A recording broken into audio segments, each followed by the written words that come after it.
Once again, Christian greetings to all our valued listeners and viewers throughout the whole world, even more particularly to all Shepherd's Rod believers, and most especially to our beloved brothers and sisters in the United States of America.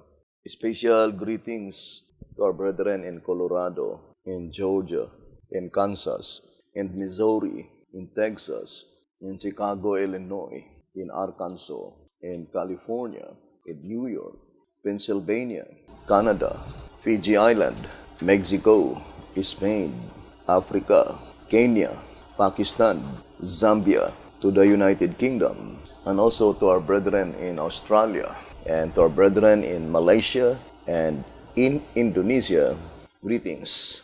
And to the rest of the 144,000 living saints scattered abroad, greetings. May the good Lord bless you, my dear brothers and sisters. Now to my beloved fellow Shepherd's Rod believers, first of all, concerning the subject, Revelation 11, verse 2, the only reason why I read that card file of B.T. Hotel, I think every Davidian, if you are honest and sincere, they will not deny that reading material. But the only reason why I read that reading material is just to show to you that Revelation 11 verse 2 were still unfulfilled prophecy. But all the explanation concerning Revelation 11 verse 2 is taken from the so-called published, what had been published.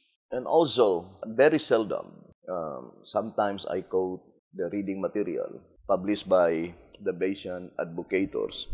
Also, for the sake of them, just to let them know that even their reading material support our message. But if it become a hindrance to all my beloved fellow Shepherd's Rod believer, now let us come to the table. Let us now study Revelation 11 verse 2 using only the reading material we call what had been published. So let us now focus our attention to the subject. Revelation 11 verse 2. Now I would like to begin in track number 5.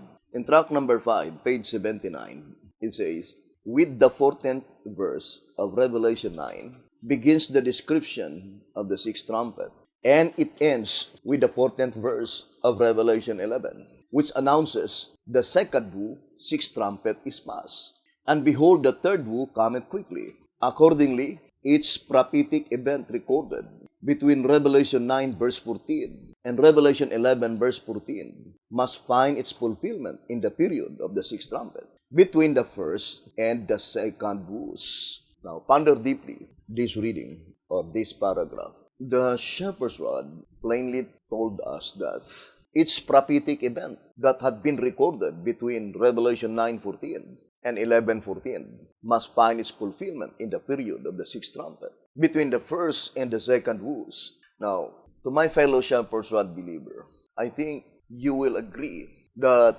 Revelation 11 verse 2 is within the bracket. Revelation 11 verse 2 is between Revelation 9:14 and 11:14. And not only Revelation 11 verse 2, but as well as the entire chapter of Revelation chapter 10.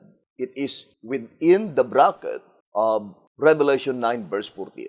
It is between Revelation 9:14 and 11:14. And the Shepherd's Rod makes it so plain that the fulfillment of each prophetic event that had been recorded between Revelation 9:14 and 11:14 must find its fulfillment in the period of the sixth trumpet, between the first and the second woes. Now let us focus our attention again, the period of the sixth trumpet.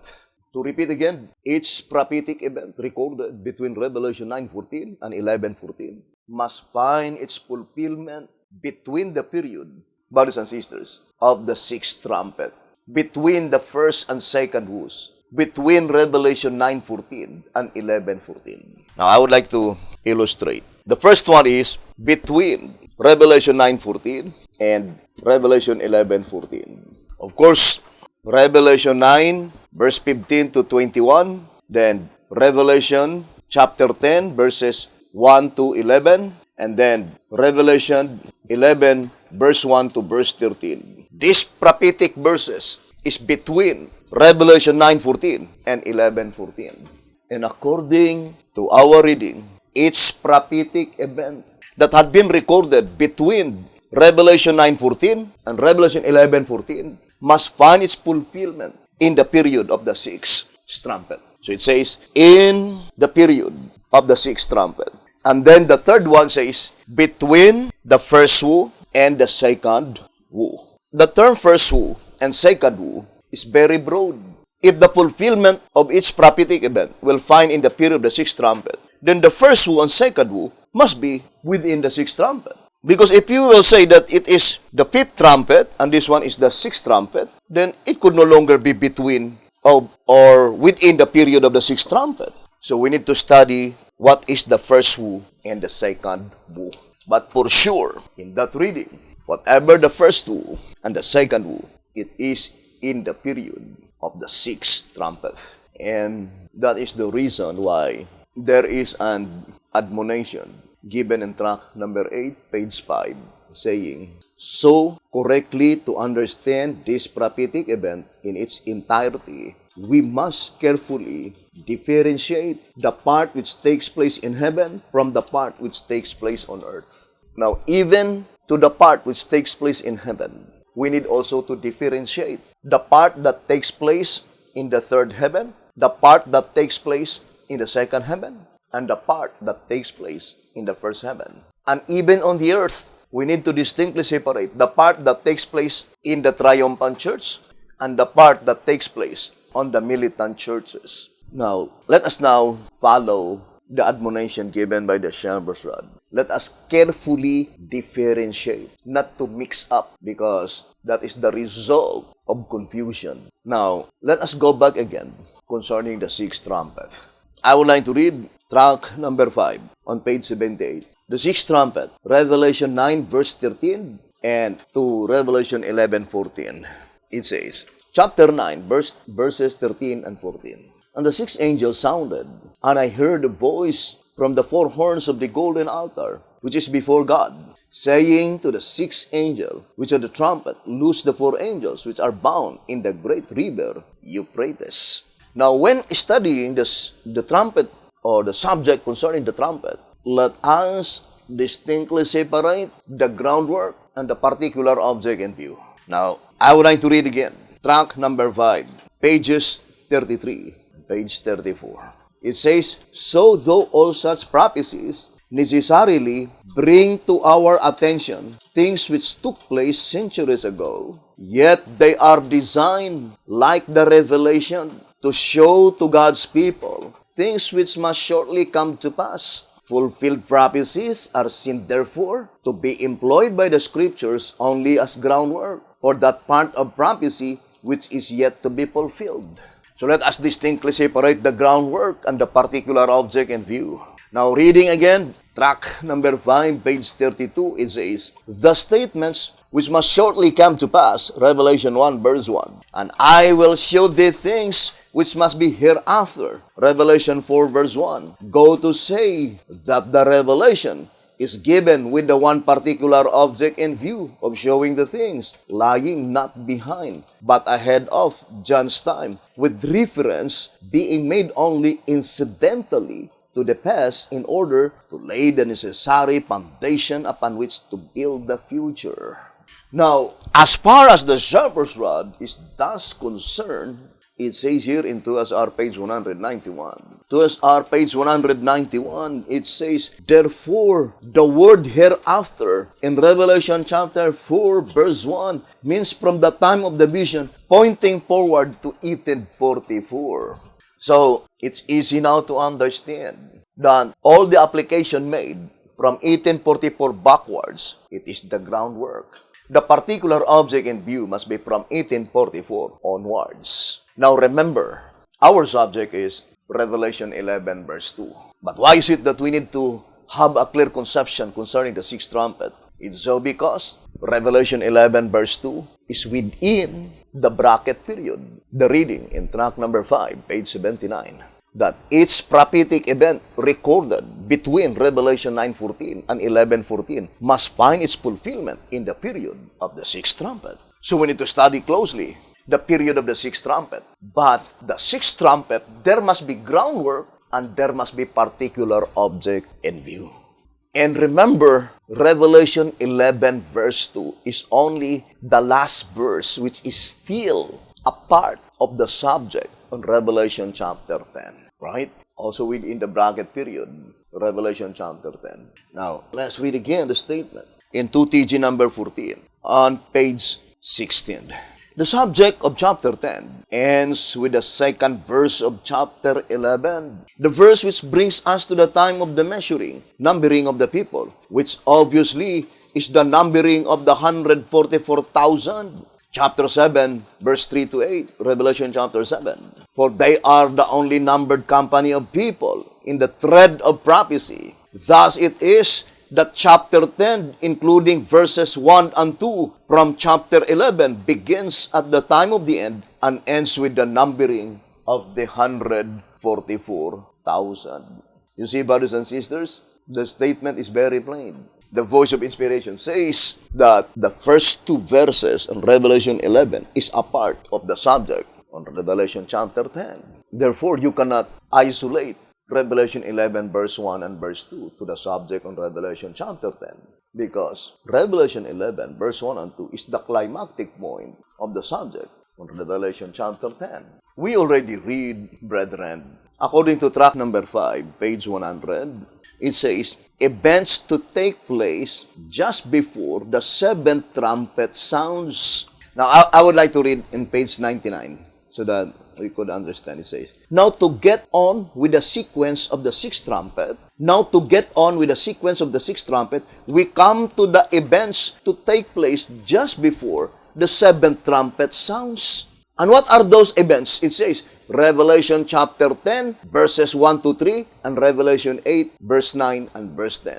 So those are the events to take place. But we explained several times that Revelation chapter 10 is not in chronological order, because verse 8, verse 9, and verse 10 fulfilled first before Revelation 10, verse 1, verse 2, and verse 3. And verse 8, verse 9, verse 10, the groundwork is the experience of the Millerites movement, by which in the groundwork, the significance that become bitter in their belly is the disappointment, by which that is the direct fulfillment of Revelation 10, verse 8, verse 9, and verse 10. But in the particular object in view, it is not disappointment, it is delay. Although I explained it several times, brothers and sisters, but I always remember this statement given by the shepherd's rod in answerer number 1 on page 28. It says, answerer number 1, page 28.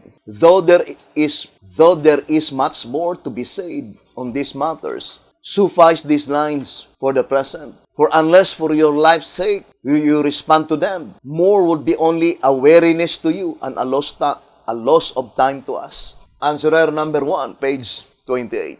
To repeat again, brothers and sisters, whether you believe it or not, that is not our responsibility. But the absolute reality is that Revelation 10, verse 8, verse 9, and verse 10, there must be groundwork, there must be particular object in view. The groundwork is the Millerites movement, by which the significance that become bitter in their belly indicates great disappointment. But in the particular object in view, it is not a disappointment, it is a delay. And according to 11 Symbolic Code, number 12, page 9, there was no delay in the Millerites movement. They set the date, and the outcome is that great disappointment. And disappointment is not a delay. Vice versa, delay is not a disappointment.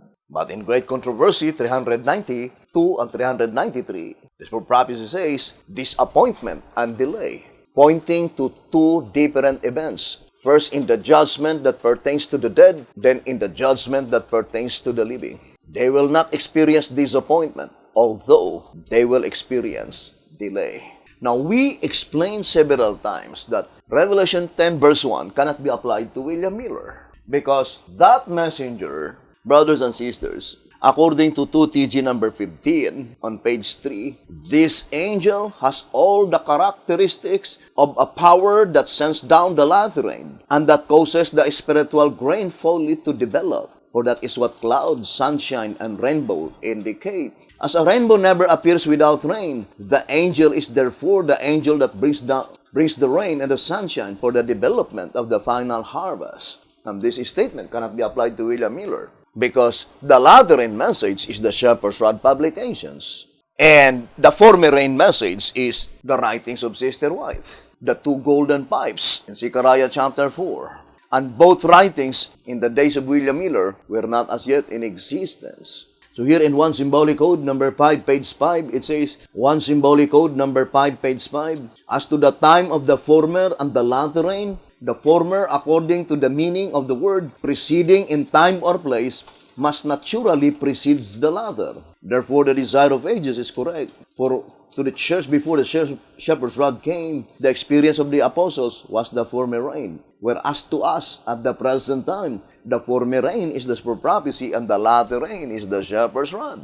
So Revelation 10 verse 1 is closely connected to Revelation 11 verse 1. That pronoun me in Revelation 11 verse 1 must be God's inspired servant, by which unto him was given a reed like unto a rod. And that is the latter rain message. It says in Revelation 11 verse 1, and there was given me. Of course, it cannot be applied to John the Beloved when he has the vision in 96 AD. It is only a figurative setting. But in actuality, it must be pointing to God's servant in the last generation of men. And there is no other servant that follow after Moses is Joshua. The rod of God taken from the hand of Moses when Moses died and passed into the hands of Joshua. So it says here in Revelation 11 verse 1, and there was given me a reed like unto a rod, and the angel stood, saying, rise and measure the temple of God, and the altar, and them that worship therein. When God gives the divine command to the messenger to measure the temple, to measure the altar, to measure the worshippers, can be easily understood that such servant, such messenger, had been inspired by the Spirit of Christ. And through the same Spirit that inspired B.T. Hotep, such servant had been able to measure the temple. He had been able to measure the altar, and he had been able to measure the worshippers. But he was commanded not to measure the court without. Revelation 11 verse 2. And God will not give any command. If such command, there is no possibility that it can be obeyed. So Revelation 11 verse 1 and verse 2 is the climactic point on the subject on Revelation chapter 10. Now we explained several times that the focal point of the subject in Revelation chapter 10 is the book of Daniel, because that is the little book mentioned on Revelation 10 verse 2. It says, 2TG 15 page 3, there is but one book in the Bible that has had to be opened, and that is the book of Daniel. So the focal point of the subject in Revelation chapter 10 is the book of Daniel. And concerning the book of Daniel, the focal point is the proceedings in the heavenly sanctuary, by which the Shepherd's Rod declared clearly that it is purely bookwork transaction. It says here in White House Recruiter, page 20, as the cleansing of the sanctuary in behalf of the dead is necessarily purely a book transaction, that is the reason for its taking place only in the heavenly sanctuary. White House Recruiter, page 20. Or in other words, the only proceedings that takes place in the heavenly sanctuary is purely bookwork transaction, by which the Shepherd's Rod called it the first aspect of the judgment. Answerer number 5, page 30. It says, this is the first aspect of the judgment, and being only a bookwork, Daniel 7 verse 10, a work that does not disturb either the dead in the graves or the living in the church, it takes place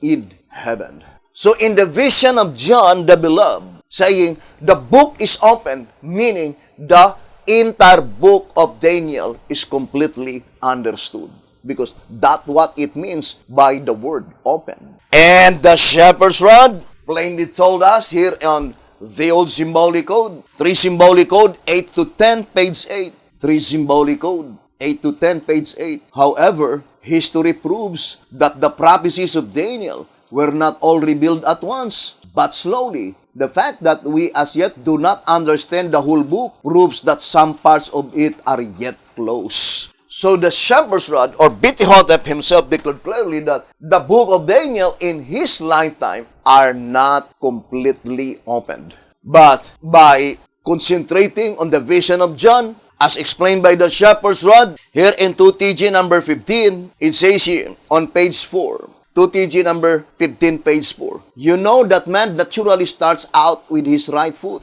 Now, since the angel's right foot was upon the sea, and his left foot upon the earth, the symbolism shows that he starts out on the sea, the province of Daniel's beast, Daniel chapter 7. Then on earth, the province of the two-horned beast, Revelation 13, verse 10 to 18. His work, therefore, starts in the old country and should include the very first truth that was disclosed from the book of Daniel. All in all, his message and power proved to be worldwide, land and sea. But that is the groundwork, brothers and sisters. In the particular object in view, what does it mean? Why is it that in the vision of John, the angel, when he began to walk, his right foot is upon the sea? It was explained that the sea represents the old world, the continent of Europe. Now, since it is pertaining to the book of Daniel, brothers and sisters, this subject has a close connection with Daniel chapter 2 and Revelation chapter 13. Because it was quoted in that reading, 2TG 15, page 4, Revelation 13. Now, I would like to read the statement here on 1SR 200. So let's read this statement. 1SR, page 211. It says, note this beast has 7 heads and 10 horns. In order to get a full understanding of the prophecy, we must begin from the root up. For the first time, these 10 kings' horns are brought to our attention by the scriptures, found in Daniel chapter 2, verse 41 and verse 42, represented by the 10 toes on the great image in Nebuchadnezzar's dream. After revealing to the king the end of his golden empire, represented by the head of gold, and down through the stream of time to the second coming of Christ, Daniel says, and in the days of these kings shall the God of heaven set up a kingdom that shall never be destroyed. Daniel 2, verse 44. Now, here, brothers and sisters, in page 213, let's read. 1SR, page 212 and 213. The 10 horns of both beasts, Daniel 7, verse 7, and Revelation 13, verse 1, as well as the 10 toes of Daniel 2, verse 42, represent the same 10 kingdoms into which Rome was divided. These 10 kings personate the civilization in the 5th period, or the one which followed Rome to our own time, and on to the second coming of Christ, according to Daniel 2, verse 44. And in the days of these kings shall the God of heaven set up a kingdom which shall never be destroyed. Now, brothers and sisters, it says here in the next paragraph, in 1SR, page 213, the deadly one brought about the division and multiplied the head as pictured in Revelation 13, verse 1. Now, brothers and sisters, remember, here in 2SR, page 87, I would like to read a statement. The head and horns we remove from one to the other, so to speak. 2SR, page 87. The head and horns were removed from one to the other, so to speak, in making the change. The little horn, having the eyes of a man and a mouth speaking great things, was transposed from horn head to a common wounded head, showing the papacy had lost her ecclesiastical authority and was no longer represented by a horn head, combination of church and state. So, it was transposed from horn head to a common wounded head. Now, here's another statement given by the shepherd's rod in track number 15. Track number 15 on page 76. It says here. So, let's read the statement. As to the denotation of the heads, inspiration itself being the only source of information, we again to go to the prophecy of Daniel chapter 7. There it is seen that the fourth beast, little horn, having the eyes and a mouth of man's, actually was a horn head, a combination of two separate elements, and it being symbolical of the church and state government, a combination of civil and religious powers during the Middle Ages, set us behind doubt that while the horns part stands for the civil phase, the head part stands for the religious phase, logically too, because religion should be the brains of any government. Furthermore, civil government were originally founded upon church governments. So, that is very plain, brothers and sisters, that in reality, civil government was established by religion. So, we're talking only to the nations that had been established by religion. And that is why communism or atheistic government is not included in the 10 toes. By which we explain, brothers and sisters, that the 10 toes, the 5 toes in the right foot and the 5 toes in the left foot, represent the sea and the earth, because the right foot of the angel is upon the sea. Therefore, the right foot represents the sea. The left foot represents the earth. But it was multiplied. Multiplied by what? By number 10. 10 horns on the leopard-like beast, by which the 10 horns had been crowned, meaning independence. Why is it that God showed to John that the right foot of the angel is upon the sea? To let us know, brothers and sisters, that it was predicted beforehand that not until the 50 nations in Europe are already in existence, because the sea represents Europe, then we could find the perfect fulfillment of the prophecy of Revelation chapter 10. And as far as the historical record does concern, the last nation that obtained independence is Kosovo, and that was in 2008. If the right foot of the angel is on the earth, then the illustration is no longer perfect. Because the earth, which is the United States of America, the 50 states completed in 1959, and the last state that obtained independence is Hawaii. You think it is just a mere happenstance? No, it is purposive design. There must be 50 states in the United States of America. There must be 50 nations in the continent of Europe. So not until the 50 nations in Europe are all in existence, then we can find the perfect fulfillment of the prophecy. And that was in 2008. So, 2008 onwards, commence the perfect fulfillment of Revelation chapter 10. The particular object in view. But God's people will pass the period of time by which there is delay.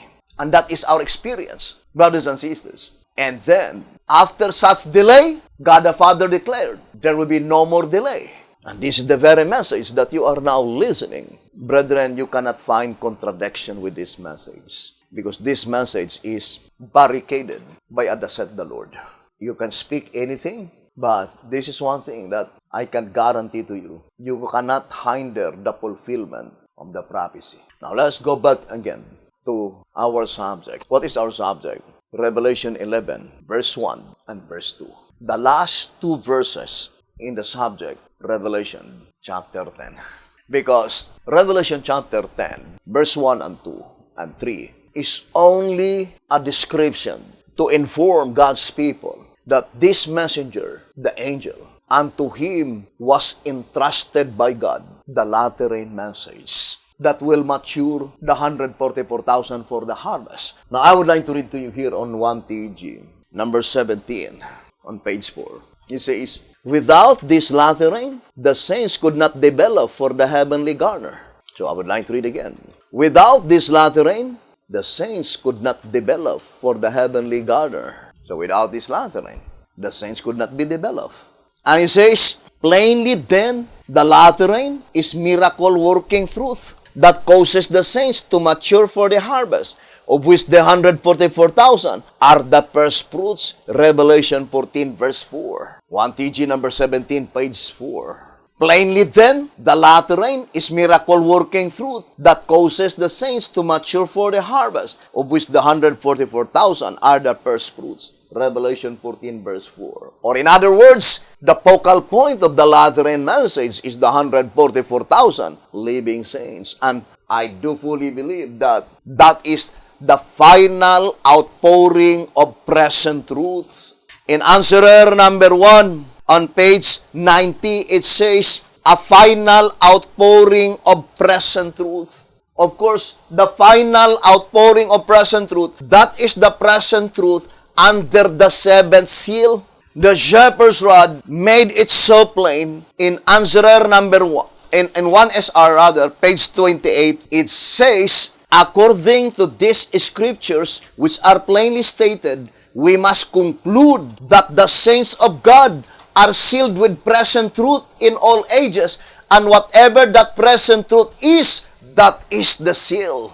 And the shepherd's rod plainly declared in 2SR 215, it says, as the 6 seals have reference to 6 periods in which the saints were sealed, the 7th must also apply to a sealing period. Otherwise, it cannot be called 7th seal. So the question is that, what is the present truth under the 7th seal? That would be the final outpouring of present truth. In 2SR page 202, 2SR 202, it says, but the 7th sealing period, being the last, must concern the living. 2SR page 202.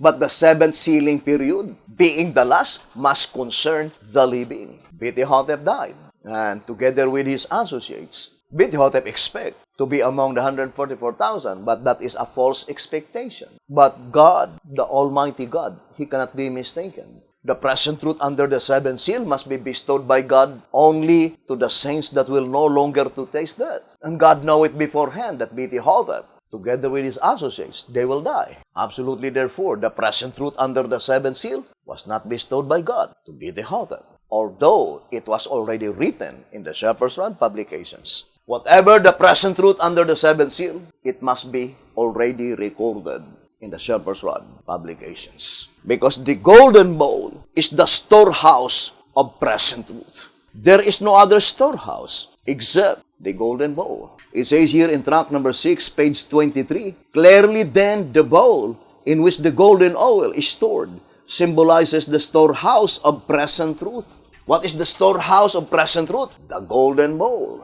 Therefore, brothers and sisters, there will be no more other publications besides the Shepherd's Rod publications. And we stand firmly that whatever present truth under the 7th seal may come solely within the message itself, within the Shepherd's Rod publication itself. Answerer number 1, page 49, and the light may come solely from within the message itself. Meaning, find your explanation in the golden bowl, 2SR 289, and you will have no trouble in knowing the difference between truth and error. Find your explanation in the golden bowl, 2SR 289, indicates clearly that the present truth under the 7th seal, all explanations needed to expound the present truth under the 7th seal is already recorded in the golden bowl. Such explanation must be found in the golden bowl.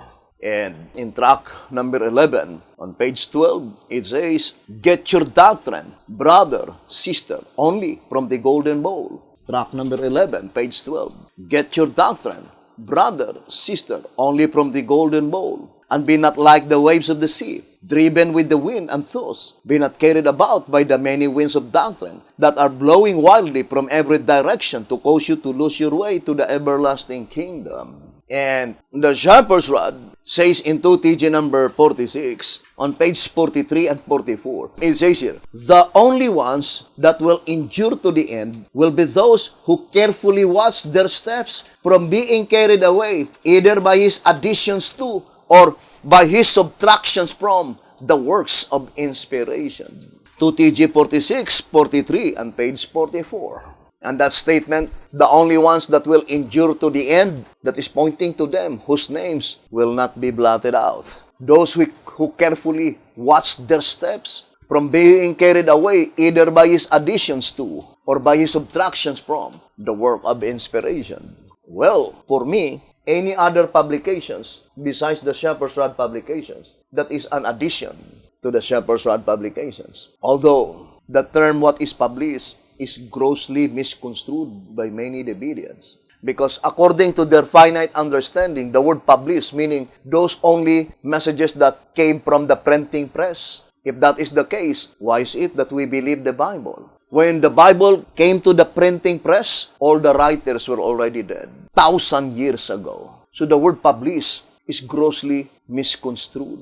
You can read hundreds of verses in the Bible, the word publish. It says, Jeremiah published the message of God. There are many statements in the Bible, the word publish. But the entire Bible, what we commonly understand, publish meaning to came to the printing press. It did not came to the printing press, not until all of them were already dead, because it was written only by manuscripts. But came to the printing press when all the writers were already dead. Not only that, how about the writings of Sister White? B.T. Hotep quoted testimonies to ministers, gospel workers, more than 40 inspired writings that the Bidian are using, by which that reading materials were published after Ellen G. White died.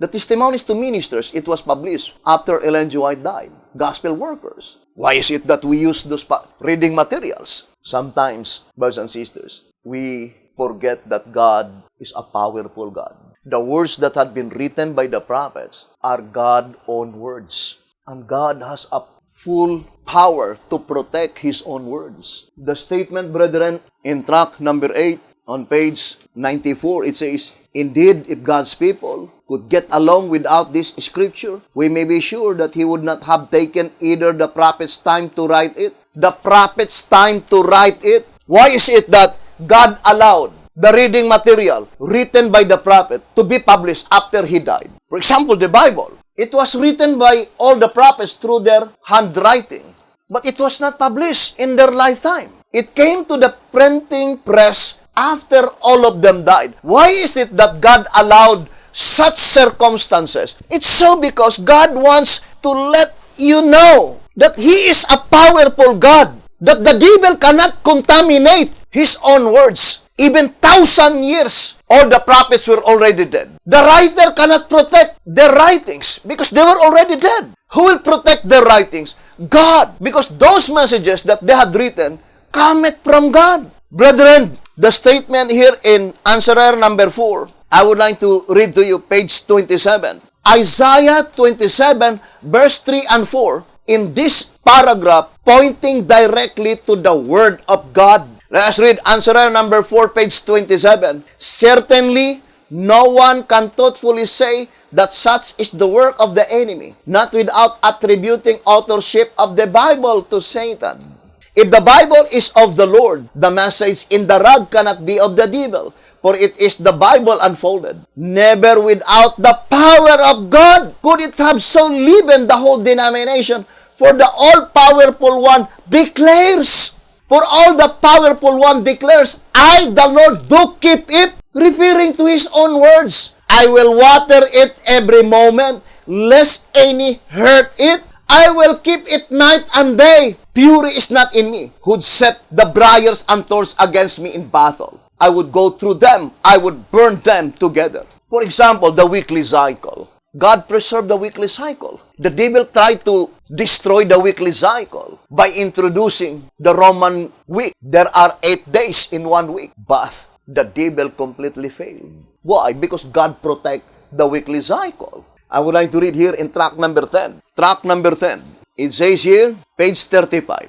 It says, there is no doubt in the minds of any that the Jewish and apostolic churches in Christ's time were keeping the right Sabbath day, and that the zeal which the Roman Emperor Constantine had for the Christian faith would have absolutely forbidden him to abolish the Christian calendar and to establish another which would annihilate both the Sabbath of creation and their memorial of the resurrection. In page 37, it says, this historical record plainly shows that the weekly period of 7 days has continued unbroken from time immemorial, that Rome did not abolish the Christian week, but the Roman, and that the one which took its place was the same as the Jewish or the Christian.